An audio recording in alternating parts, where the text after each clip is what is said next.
Good morning, wise teachers and friends and fellow seekers of peace. My name is Heng, and I'm very honored to introduce the second part of this shared session. It's a panel discussion called Living in Harmony in the Earth Community, a Multi-Faith Mandate. How many of you have read the catalog description already? So I'm just going to summarize. Basically, everyone is concerned about climate change and also care for creation, care for the earth and all its beings. And we have a looming environmental crisis. But as wise people have noted, the earth is not in trouble, we are. So this crisis tends to lead to despair, even for the most optimistic people. But the only antidote to despair is to take positive steps from the personal level, local level, to the policy level to create positive change. The world's wisdom traditions have both been positive in this effort, but also sometimes have obstructed it. And while we want to acknowledge the historically destructive attitudes towards the non-human parts of the Earth community, members of this panel, multi-faith panel, will focus on how both historical and current interpretations and commitments amongst adherents of different faith traditions are working at the personal and policy levels to create a rising tide of those seeking to live in harmony with the Earth community. And panelists will focus on our connection with animals and the larger natural world and offer specific possibilities for engaging with this issue. So I will just introduce each panelist who will speak briefly, and we want to leave a lot of time for interaction with the audience. So please be, thinking of what you would like to bring to the discussion. The first panelist to go to share will be Sister Madhavi Patale. She is from the Brahma Kumaris, and she is a young leader based in New York City. She lives from the heart of the self and treats the challenges encountered in life as opportunities for growth and learning. She's been with the Brahma Kumaris World Spiritual Organization for 21 years and is passionate about serving the community by organizing outreach events like Om Cafes for youth and young leaders, celebrating human greatness conversations, meditation and life management skills to help individuals understand their innate potential and true identity. In September this year, she was organizing flash meditation events in New York City. And so we will have her begin. Sister Madhavi.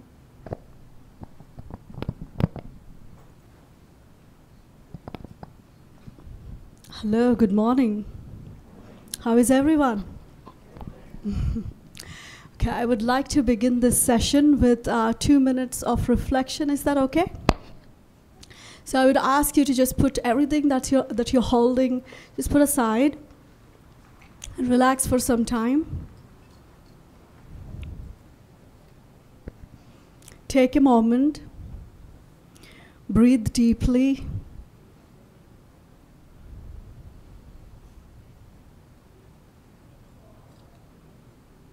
And for a few moments, let's go on an inner journey.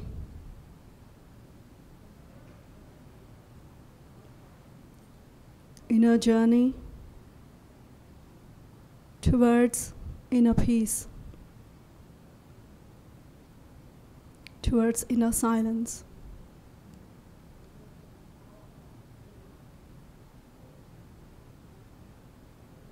Visualize yourself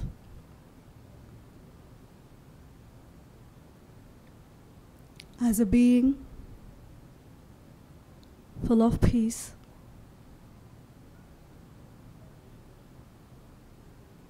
silence,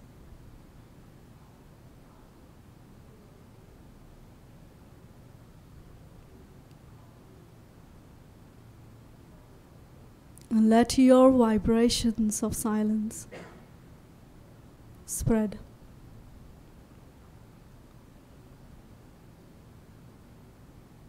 Do it consciously.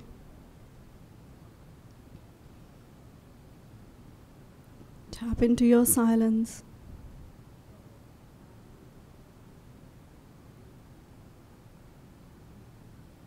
And let your inner silence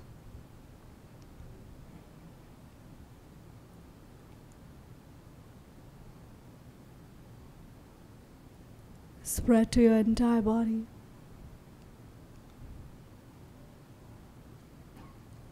And into the atmosphere.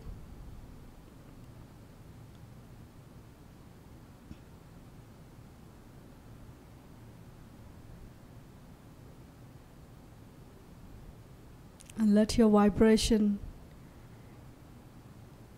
spread from this room into the nature, outside this convention palace.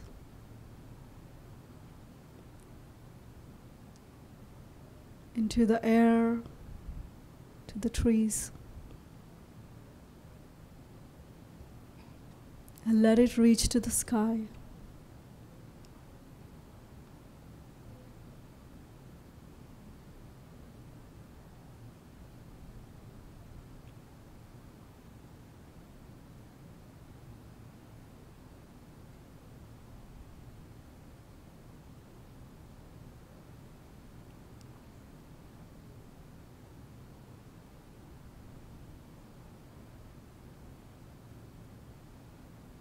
Okay, gently come back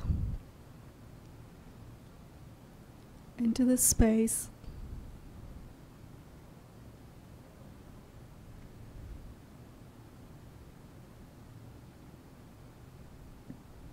And you may open your eyes. Om Shanti.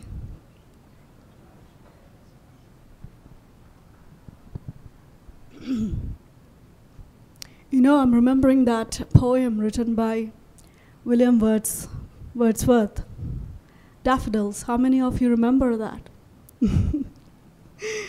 It's a beautiful poem, right? And I learned that poem when I was 11th grade. Yeah. And I could never forget that because the poet very beautifully described that how we don't have time to stop and look at the daffodils. Right, and the daffodils are so beautifully bloomed, and they're saying, here we are, right? And we don't have time to look at them. So I think just to see where are we all running towards, right? So I feel the first and foremost care actually begins when we stop and observe, when we stop and look around what's going on. To the self, to the nature, and to the animals. I think that's where a deep care and compassion actually begins. But when we are all too busy, running around, no time, so we don't know what's going on, even to our body, ourself, and to the nature, and to the animals. How many of you felt, and I think we were having this conversation just before we start this panel, how many of you felt that after coming to Parliament of World's Religions, you actually walked slowly? You're walking slowly. Did you observe that? Right? At our workplaces or at our work, sometimes we're walking so fast. And I live in New York City, so everyone is always running there. So sometimes, I must be honest, I'm also doing the same. But I could really feel the difference coming to Salt Lake City, you know, taking that moment, walking slow, and this is my first, you know, Parliament of World Religions. And I'm not here actually on this panel to share, you know, ideas at a policy level, but definitely some of the practical, you know, practices that I have been practicing to support the nature and the environment and the, you know, the animals around. So the first and foremost thing is definitely I want to start saying that, I meditate a lot. And I think prayer, meditation, reflections, these are very powerful mediums to, protect ourselves, the nature, and the animals around us. Definitely powerful, because one of the things that I've learned is that the shift definitely begins from consciousness, from within. And I'm sure, we all come from different belief systems and different traditions and different religions. We all do understand this. It's not new, definitely. But I think sometimes in the fast pace of life, we forget, right? This is where it starts, from the inner consciousness, from inner being, because even the way we actually treat each other or towards our environment is the way we start our thoughts, our thinking. And so definitely the shift in our awareness brings a shift in our vision. The shift in our vision brings a shift in our attitude, in our behavior, and what we do for ourselves, to others, to nature, and to animals. And the second practice is vegetarianism. I'm a vegetarian since for 22 years now. And I really don't understand when people say that, I love animals so much, but I like to eat them too. I really don't understand that how come I can love animals and at the same time I'm ready to actually feed my stomach, right? And so I think vegetarian diet, is definitely one way of having that kind of compassion and care towards animals. I feel that, and definitely I think youngsters play a very big role in, we're just not the future, we are actually the leaders of today too. And so I feel youngsters can do a lot. And also I understand the practice of need versus greed, and how, sometimes we don't realize how many things we are accumulating. So definitely one of my practices is to be economical. And if I'm, too much getting on to things or just accumulating. So definitely that helps, to one of the contributions to, protect the nature and I think consumerism too much. And so I definitely believe in less is more. And definitely these are some of the practices. And if I remember something, and if I, as Charles and Dr. Ronald are sharing, I would, share a few more, practices, definitely. Thank you.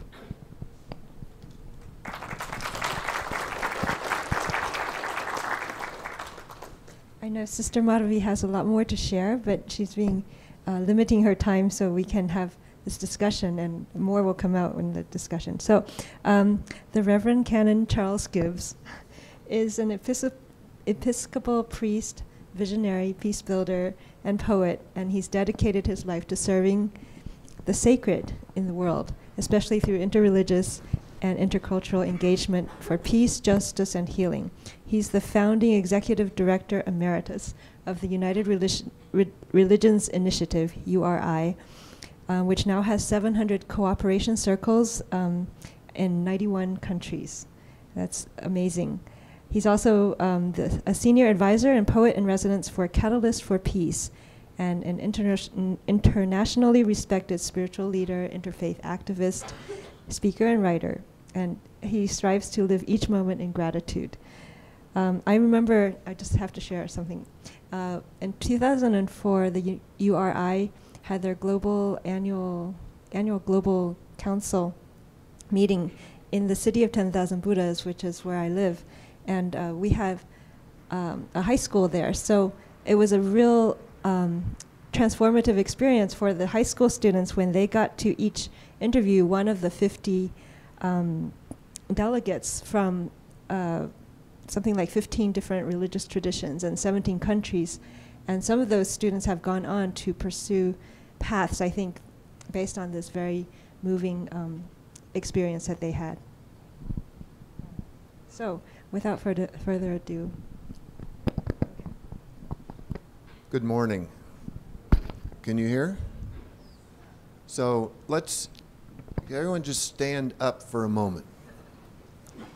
First, I'm probably not the only one to note the irony of having a topic living in harmony with the Earth community when you look around and all we see is what we've taken from the Earth community, except for us.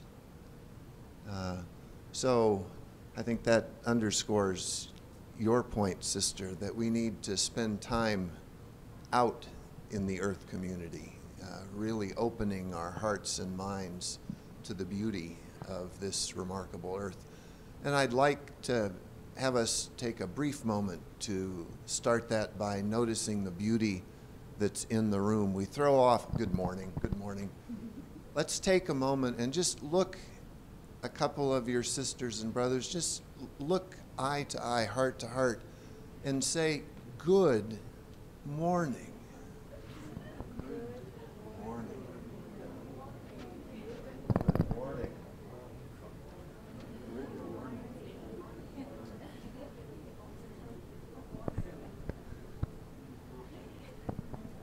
Okay.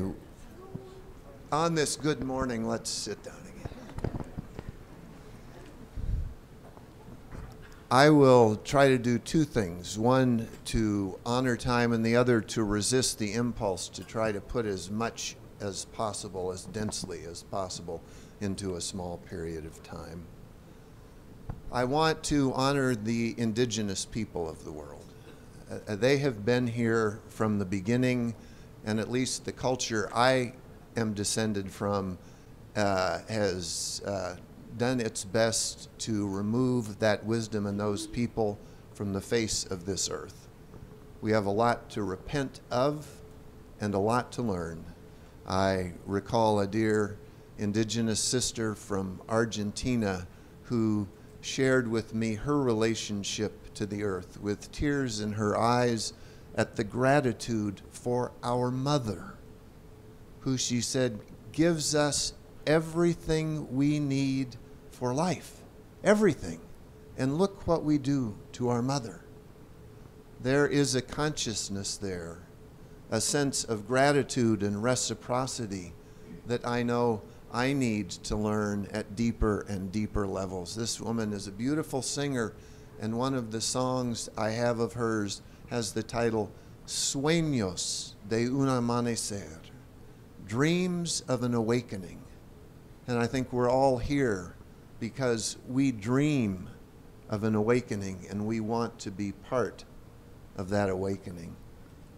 So I'd say the first thing is to find those allies, to find the people we can learn from, the people we can help teach, and to feel that sense of community. And it's not an accident that the earth is called our mother.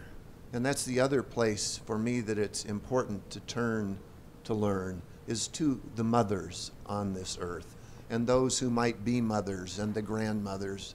There is so much wisdom in women that has been kept at a distance, kept outside the rooms, outside the conversations. And I am convinced that one of the most critical things for the future of humanity, and yes, the earth will be fine. We may not be so much. But if we are to be fine, we need to listen to the wisdom of the mothers. And people like me need to sit in the back row and listen and not speak quite so much. So I on my own, pledge my life to doing everything I can to support the leadership, the voices of women. The Judeo-Christian scriptures, which are part of my tradition, are honestly a mixed bag, and I think many sacred texts are. Having come into being at a time when the human community and the earth community were very different from now, to import a sense that, for instance, humans should have dominion over everything and control it has led to, honestly, humanity raping the earth. But if we go back to the book of Genesis, when God is creating day after day and saying, it is good, the religious environmental movement from the Christian and Jewish side seeks to reclaim teachings like that. It is good. How do we honor the basic goodness that the Creator lavished on everything, not just humans, but everything? And I think of Jesus teaching, consider the lilies of the field. He didn't say, consider the Dow Jones Industrial Average, not that there was one, but whatever the equivalent was, consider the lilies of the field. Learn from the world around you. The reign of God is like a mustard seed. It's not like an army. It's not like a global corporation. It's like a mustard seed. We are called to open our hearts, our broken hearts, our weeping eyes to our mother, to all life. And it is a growing question how we can eat our friends. It is a growing question how we can pour resources into pumping up our friends so we can eat them when people are starving. Each one of us is on our unique path into this, but those are questions that I think we ignore at our own peril. I'm not a policy person either, but I know there's a big conference, an important one coming up in Paris, and each of us has a voice somehow to offer into that conference, a voice to offer into our communities on a local scale, into our families, to call ourselves and our communities into harmony with our mother. As a dear friend said, the hour is late and things are too desperate for us to have the luxury of being pessimists. We need our best energy, and I'd like to finish with just a couple of short poems from a book I've just published called Light Reading. The author of that book is? Well, yes, that would be me, thank you.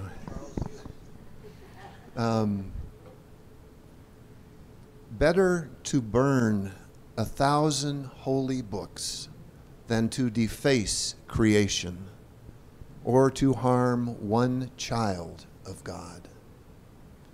Better still, honor holy books, celebrate creation, embrace God's diverse children, or the diverse children of the Buddha nature that is through all creation, or all non-creation. It's fun how you get tripped up in language. It's so easy, at least for me, to despair when I look at how challenging things are. And these are a couple of poems around that.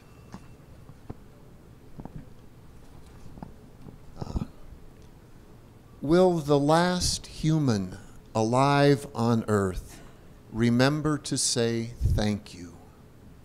We're sorry. And will we wait until then to awaken? Two more. Humanity's epitaph. Select our epitaph. Unable to share earth's boundless abundance, or awakening at the edge grew wings of humility, compassion, and mercy. And finally, maybe, and I think this is where we're all called. It's imagination's wings. the land of cataclysm and doom. Don't die there. Dare to soar on imagination's wings into the dawn of new creation. Let the migration begin.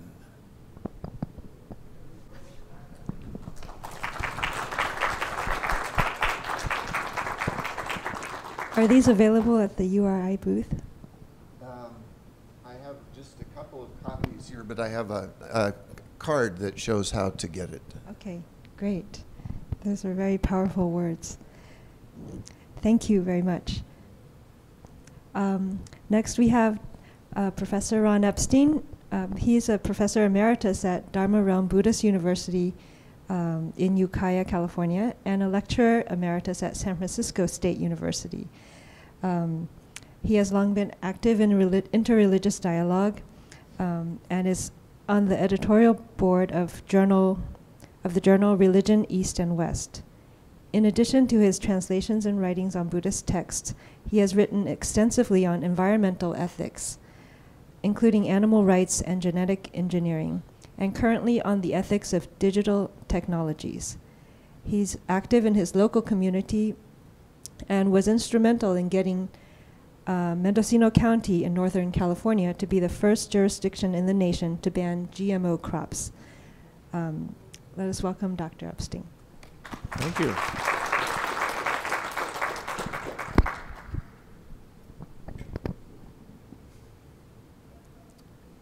I want to talk a little bit more specifically. Can you all hear me okay? Yeah, okay. Hello, is that better? Okay.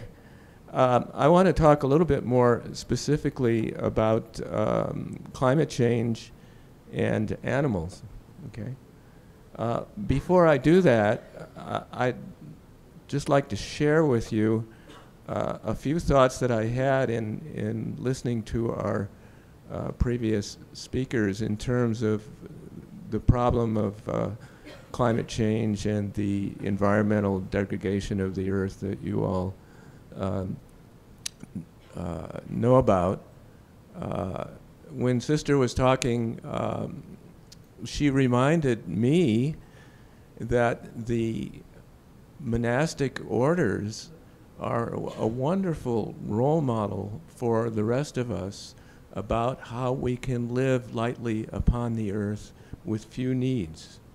And if we're all going to be able to live on the planet together in a reasonable way, we're going to have to do that. And what more wonderful model could we have than these communities? When Charles was talking, I've heard a lot about him over the years from Reverend Heng Sure, and so I've been paying special attention to him in various sessions during the Parliament, and I hope I'm not projecting this, but to me he seems to be someone who realizes that this deep spiritual work that we are all involved in, number one, is something that we do one person at a time. Number two, that one moment at a time. Number three, relating one moment at a time, and that when we relate to one another, we can relate to the deep spiritual core of goodness in each person, regardless of whether they're aware of it or not. And it was just wonderful to watch him relating to so many people in that way.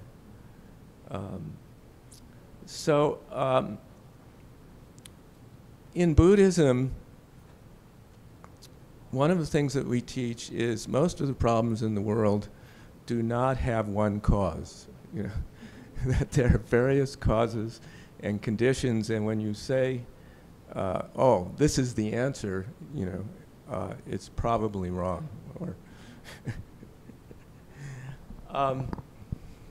anyway, what I would like to talk about in terms of animals and climate change is the relationship of this problem to human relationships before we get to animal relationships. If we can't even relate to humans in a good way, then we're going to have a hard time relating to animals in a good way.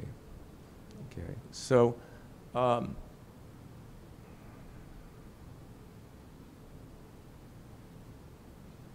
when we relate to each other, I think all of our spiritual traditions agree that what we want to do is get to the core of deep love, deep unselfish compassion that I think almost all religious traditions believe is the way that we heal, the way that we solve human relationships.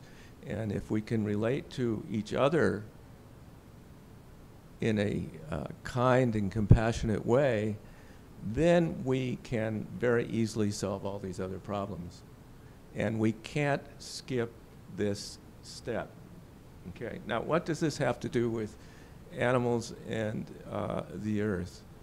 How many of you are vegetarians? Okay, how many of you are vegans? Okay, so we got a lot of vegetarians here. How many of you are already aware that the production of animals for meat is one of the major problems in climate change and global warming? Okay. Practically all of you, okay? So there was a film called Cowspiracy. Have any of you seen that? That made very clear that although the evidence is out there, you know, that this is a major problem and probably the easiest way to fix climate change and global warming, all the major environmental organizations in the world are almost completely ignoring it. Okay. Almost completely ignoring it. Okay. So the problem is not that we don't have the answers, it's why people don't want to pay attention to it. In Ukiah, where I come from in Northern California, I have a lot of good friends who are cutting-edge progressives and very compassionate on practically every social issue you can think of, until it gets to the issue of don't take away my organic, sustainable, grass-fed beef, you know. And I must admit, I don't know what to say to them. Okay. Now, one of the things, and this is the last thing I'm going to say so we can have time for a discussion, is one of the things that I have discovered recently, if we all agree that learning to be compassionate with one another is the best root way of solving problems. What I have discovered recently is that some people at MIT and other universities have been studying empathy. Okay. Empathy is the ability to read what other people are feeling. And this is something that you learn from childhood, from infancy, practically from the moment you're born.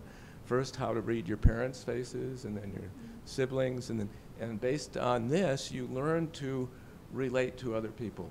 And first, you have empathy, then you develop sympathy, then you develop compassion, and then you develop great compassion and selfless love for others. But it's all based on empathy. If you don't get the empathy right, you can't tune in, tap into the other stuff. So what have they discovered? College students between 2000 and 2010, 40% drop in the ability of college students to feel empathy. 40% drop. Okay. What do people think that this is due to? Social media computer use. Okay. Very quickly, what are we talking about? When we relate to one another, we do it on a broad spectrum. When we relate to one another, we do it on this very, very broad spectrum of all of our senses, our intuition, emotion. You know, it's really a very, very rich quality of relating with another human being, okay? Then you get on the phone, and it goes like this, okay? Then you send email, and it goes like this, okay? And then you start texting, you know, and it's just this very, very narrow band of relationship. And if you're texting all the time, you lose the ability to do the other stuff. You lose the ability to have empathy, okay? So very, very simply, if you think that compassion is the answer to these problems having to do with climate change and animals, you know, we want people to have more empathy so that they can have more compassion, not only for human beings, but for animals. But the trend is going the other way. And so I would like to bring this to your attention. I'll stop here. Thank you.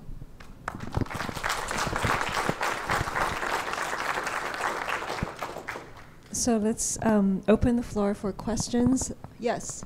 I'd like to make a comment on lack of empathy. It happened very good obvious. It came up in yesterday's football game between Michigan and Michigan State. Arch rivals. Very last play of the game, Michigan was ahead. 5 seconds to go, I think, and they were going to punt the ball. The kicker fumbled the ball. Michigan State picked it up and went in for a touchdown, and Michigan State won. This football player, because of this, was getting threats of, said, why don't you commit suicide? Why don't you kill yourself? Other people are going to kill you. Other people are going to do you in. So that is just because of a college football game. These are threats coming from college students. So that's the lack of empathy that you referred to.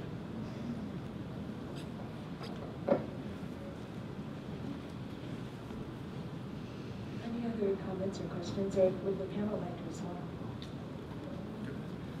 I just wanted to speak to the lack of empathy. Also, I saw a quote recently that said our ability to feel sadness is what allows us to have empathy.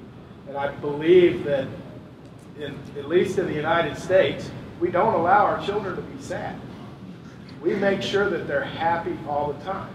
So they have no concept of joy because they've never felt true sadness.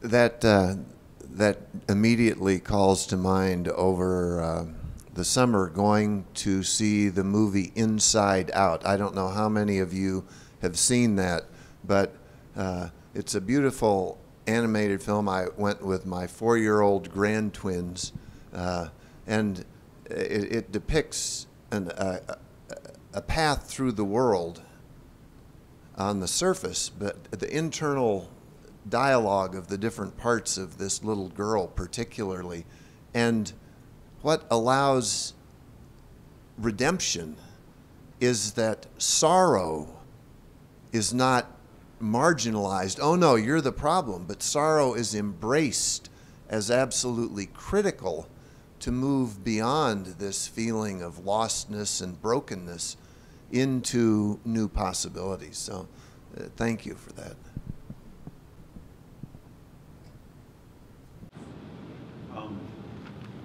I've been involved in environmental work for about 40 years, and I think those of us who are contemplatives from all the different traditions are really neglecting part of our call in the world to really work on eco-spiritual issues and eco-justice issues and other social justice issues from more of a non-dual perspective.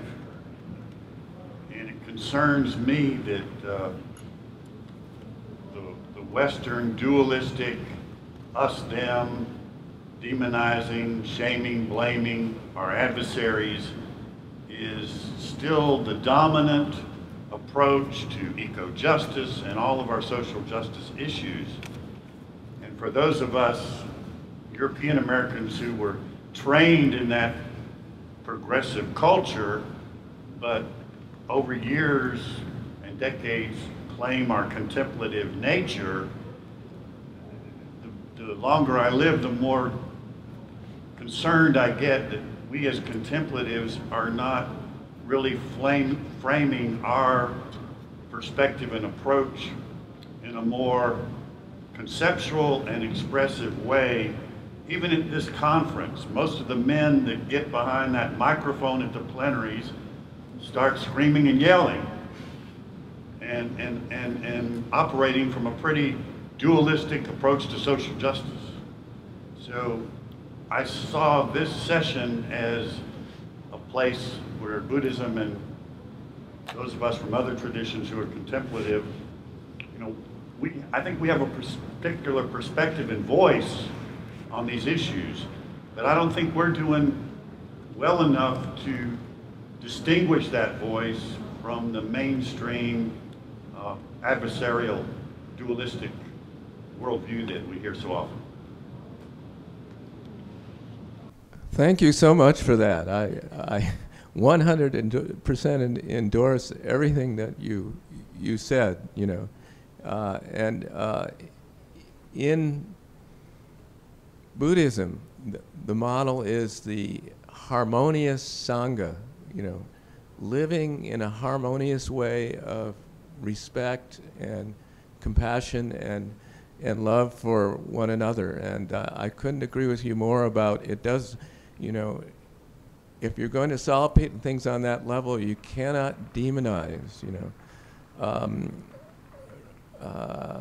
Dharma Master Heng In mentioned that I was involved in our local community in passing a ban on GMOs, and various things happened, and it did barely pass.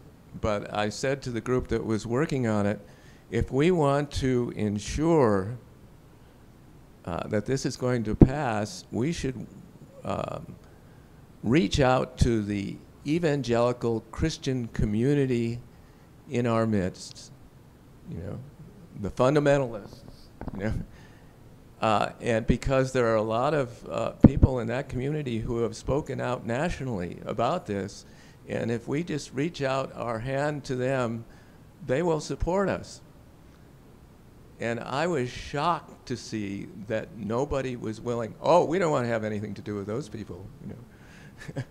So this is, you know, this is this is not the way to get things done. So thank you for that. I want to second that notion of the importance of contemplative training, thought, attitude. Having said that, I now want to magnify the dualism. That one of the things I've heard here referred to a lot is hate speech. And there's been sort of a rise in this awareness of hate speech and the influence that it has. It can galvanize people very quickly. World War II, the obvious example. And so as I was listening to Dr. Epstein talk, I thought, well, what's the opposite of that? What's empathy speech? How do we counter that kind of easily galvanizing negativity with an easily galvanizing positive notion? We talk about vegetarianism and things like that brings to mind something very easily apprehended. Okay, don't eat the animals. So empathy is one of those tricky things to kind of easily get a handle on, but is so important to cultivate within ourselves and everyone else. So I guess I'm looking for a phrase that is the the opposite of hate speech, and it's something like empathy speech or cultivation of empathy or something like that.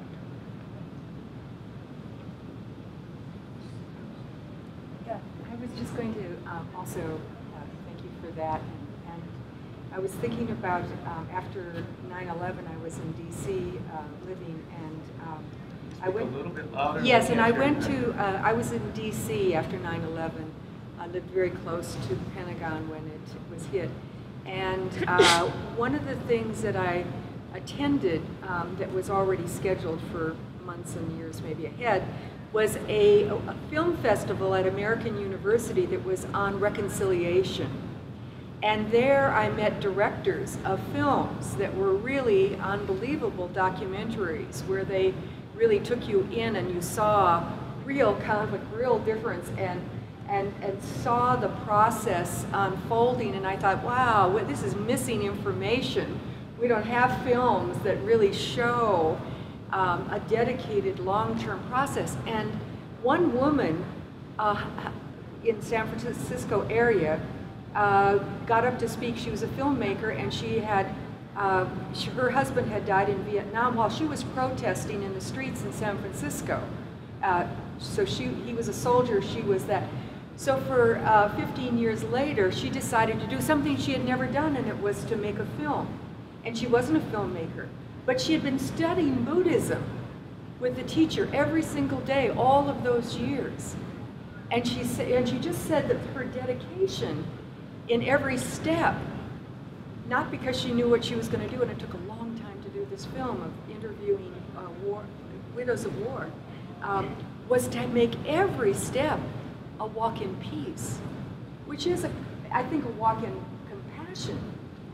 But I thought, how could a teacher walk? How could a researcher walk in every step of gathering information, being with information, disseminating information in peace? And I'm just trying to say, how would any of us, in every step, not just when we have to bring people together, say, I'm going to dedicate it to peace?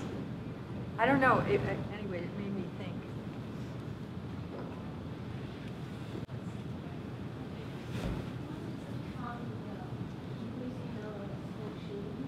Louder? I don't know how apathy. Can you speak louder? I'm sure they cannot hear you in the back. Yeah, I was concerned about the increasing number of school shootings around the world. How apathy can be used. What if that person has surrounded by people teaching? I don't know the mental issue, but it's very complicated. How can